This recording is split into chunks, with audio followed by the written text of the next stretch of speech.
We live in a time where getting into a stranger's car doesn't feel strange anymore. You press a button, your phone dings, and 5 minutes later, someone you've never met is driving you somewhere. And for most people, it's nothing. It's just another ride. But for some of us, that ride turns into something else. Something dark. Something unforgettable. Something you wish you could erase from your memory. Tonight, I'm going to share 3 Uber stories that still haunt me to this day. One of them happened to me, one happened to my best friend, and one, well, let's just say I've never looked at my aunt the same way since. These stories are real. They're not exaggerated. And after you hear them, you may never feel safe in the back seat again. This happened to me about a year and a half ago. I was living in downtown Dallas at the time, and it was a Thursday night. I had stayed late at a friend's place. Nothing crazy, just a movie and some snacks. I was tired, didn't feel like dealing with parking downtown, so I booked an Uber home around 11:45 p.m. The driver's name was Aaron, black SUV, clean, professional looking. I got in, said hello, and sat back. I was dead tired, so I wasn't really paying attention. I just wanted to get home and crash. We drove for maybe 7 or 8 minutes, and I suddenly realized we weren't on the route the app normally takes. I pulled out my phone. The app still said we were headed toward my address, but the car icon was veering off down some industrial-looking side road. I leaned forward and asked, "Hey, is there traffic or something?" He didn't say a word. I thought maybe he didn't hear me, so I asked again. Still nothing. That's when I noticed he didn't have the Uber app open anymore. The screen was dark. I sat there in silence, heart starting to pound in my chest. The road we were on had no streetlights, just warehouses, no other cars, nothing but shadows. Then, he made a sharp turn, down a dirt path. I kid you not, a dirt path. I asked louder, "Where are we going?" "This isn't the way home." No answer. Just silence. He didn't even look at me. My hands were shaking.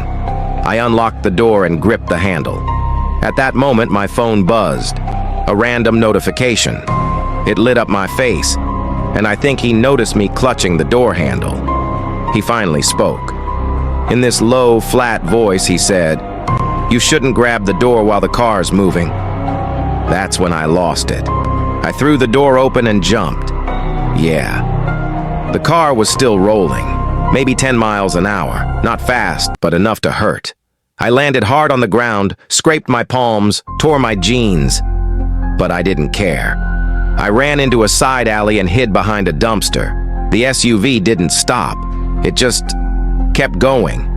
I waited there for 15 minutes before I called 911, told them everything. Cops showed up, took my statement. Uber support called me later, and get this, there was no record of the driver named Aaron on my account. No receipt, no trip history. It just vanished. But I know what happened.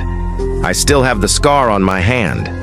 And every time I open that app, I hesitate. Because I'll never forget the look in that man's eyes. Like he wasn't driving me somewhere, he was taking me.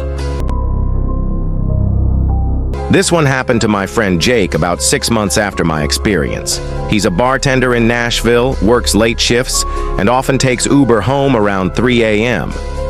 That night, he finished closing the bar, locked up, and booked a ride. The driver was quiet, said maybe 5 words the whole time. Standard stuff. They arrived at Jake's apartment complex, and he got out, said thanks, and went inside. No weird vibes, nothing unusual. He showered, threw on some sweatpants, and was about to start a YouTube video when someone knocked on his front door. At first he thought maybe it was a neighbor, or maybe a package. But when he looked through the peephole, his stomach dropped. It was the Uber driver, just standing there, not moving, not saying anything, just staring at the door. Jake froze. He didn't open it, didn't speak. He just backed away, quietly locked the deadbolt and went to the kitchen to grab a knife. A few minutes passed. He went back to check the peephole. The guy was still there, not knocking, just staring. Jake called the police, told them everything. By the time they arrived, the guy was gone. Security cameras caught a glimpse of him leaving the property, but his face was turned away the whole time. Jake gave the officers the Uber license plate. They looked it up. There was no such car registered in the system, no Uber trip on his phone, no receipt, nothing. The ride had disappeared. It was as if Jake had gotten in some random person's car and the app had just glitched or been faked. To this day, he double-checks every car before he gets in. He memorizes the license plate. He keeps pepper spray on him. Because that man, that stare through the door, it haunts him. And he has no idea what the guy wanted, or what would have happened if he'd opened that door. My Aunt Maria used to drive Uber on weekends. She's one of those super hard-working types, single mom, always on the move. One Saturday night, around 10:30 p.m., she got a ride request from someone named Jared. Pickup was at a gas station on the outskirts of town. When she got there, she saw him standing by the pump, face turned away, hood up, not moving. She called out his name, and without saying anything, he walked to the car and got in the back. The second he sat down, she said the air in the car changed. It got heavy, thick, like breathing through fog. She started driving, tried making small talk, no answer.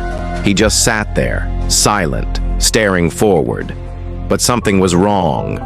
She said it didn't feel like there was a person behind her. She glanced in the rearview mirror, and for a split second, his reflection wasn't there. She blinked, looked again. He was sitting there, plain as day. She thought maybe she was just tired. A few minutes later, her car suddenly got ice cold. She reached to adjust the AC, but it was off.